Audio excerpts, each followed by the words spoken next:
Mike Tyson, aka Iron Mike, is undoubtedly known as the most intimidating figure in the world of boxing. In his prime, Mike Tyson was considered extremely dangerous for everyone around him, both inside and outside the ring. But just how skilled was Mike Tyson, and what earned him the title of the baddest man on the planet? I'm sure you've heard the news about Mike's latest fight with YouTuber Jake Paul. The question remains, is Iron Mike finally coming out of retirement once again? In this video, we'll look at a timeline of Mike Tyson's insane career. Tyson was born on the 30th of June 1966 in Brooklyn, New York City. He had a very rough upbringing as he grew up without a father in a very violent neighborhood. However, he was quite different from the image he portrays today. He was just an ordinary kid who used to wear glasses and was often bullied because of his pitched voice. He was even abused sexually in his childhood. But all Mike cared about was his pet pigeons, which he used to feed daily. At the tender age of 11, Mike was already really strong, much stronger than his peers. One day, an older kid killed one of his pigeons, and Mike went into a frenzy, beating the bully to a pulp. This was the point when Mike's life took a turn. He had earned his respect in the streets.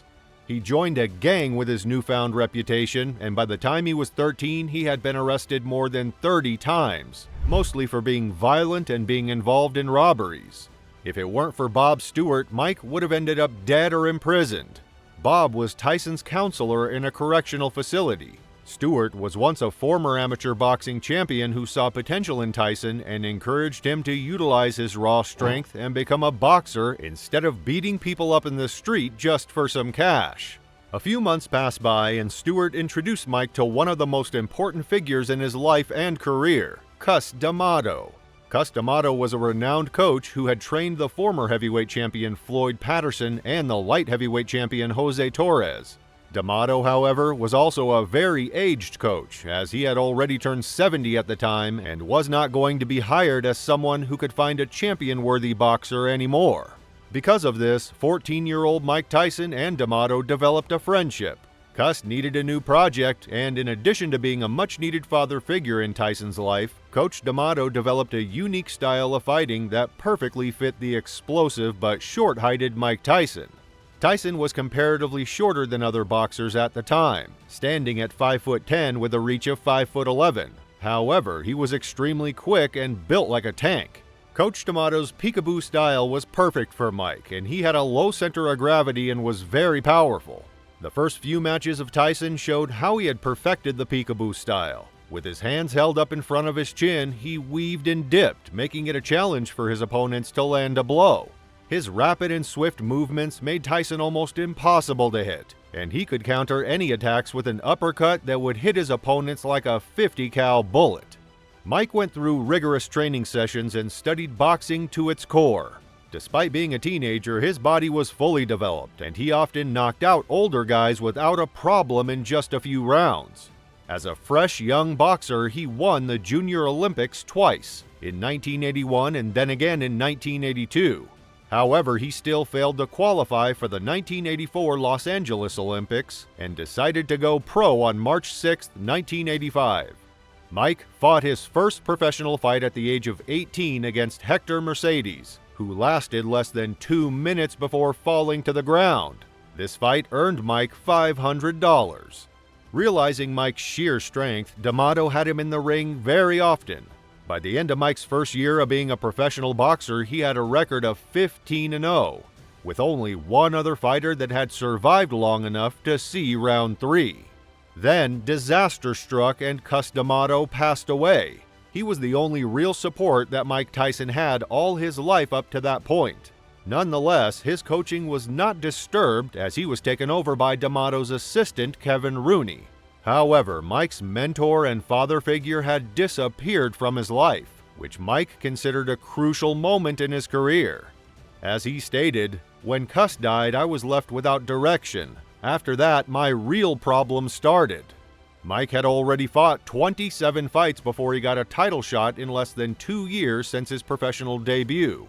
There have been only 2 occasions when Mike's opponents had survived to see the end of the last round. Regardless, the sight wasn't pretty as Mike left them mauled.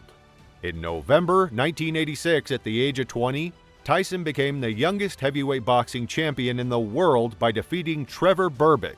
The fight only lasted for 5 minutes and 35 seconds, during which Berbick was knocked out 3 times. Tyson was at the peak of his career when suddenly the biggest upset in boxing history happened.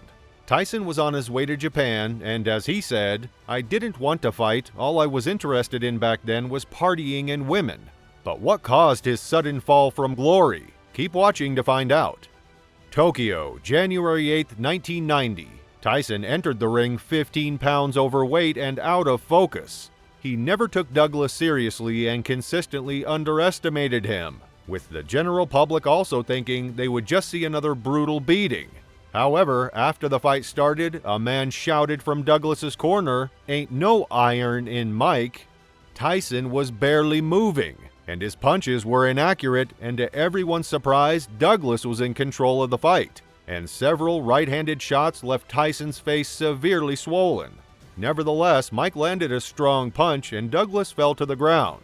The tape showed that Douglas was on the ground for more than 10 seconds, and Mike would have won the fight if the referee did not count poorly and started on time. Yet, even after taking this much time to get up, Douglas seemed ready for the next rounds. Later, the champion's eyes were fully closed, and 2 rounds later, he was searching for his mouthguard on the canvas. Later, Mike fell after a series of clean shots by Douglas, and Mike lost. After the fight, Mike blamed the referee for the loss, but it didn't help him. Tyson revealed the real reason for this loss. He stated, "I didn't care anymore. I no longer felt Cus inside me. Boxing was no longer important to me. No one got up after I knocked him down. Buster did it." After experiencing his first loss, it all went downhill for Mike Tyson as he was arrested in July 1991 for the alleged rape of 18-year-old Desiree Washington. Nonetheless, he would return after just 3 years, and while he was serving his sentence, he converted to Islam and took a new name, Malik Abdulaziz. His next fight would be against Peter McNeely in August 1995, whom he easily beat down in just 89 seconds.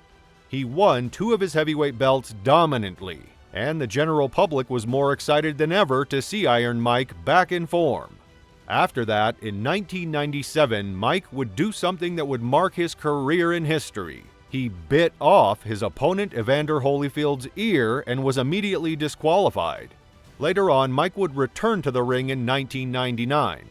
Even though he had won 4 more fights, he was no longer the arrogant and violent Mike. Tyson fought against Lennox Lewis on June 8, 2002, which he lost.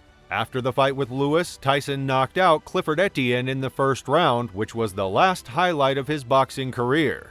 Tyson experienced 2 losses against Danny Williams and Kevin McBride in 2005, after which Mike Tyson finally quit boxing. On November 8, 2020, Tyson came back into the ring and fought Roy Jones Jr. The fight eventually ended in a draw, with the judges scoring 79-76 in favor of Tyson and 80-76 in favor of Jones Jr. According to reports, the fight did almost $1.6 million in pay-per-view and generated a whopping $80 million in revenue. The internet is currently going nuts after YouTuber Jake Paul called out Mike Tyson for a fight in the pre-fight conference leading up to his fight with Anderson Silva. Paul believes that he will quickly knock down the former champion, which has caused outrage on the internet. Who do you think will win the fight? Let us know in the comments below, and if you like this video, make sure to leave a like and subscribe with the bell notification turned on so you'll always be notified when we post another video. Thanks for watching. See you in the next one.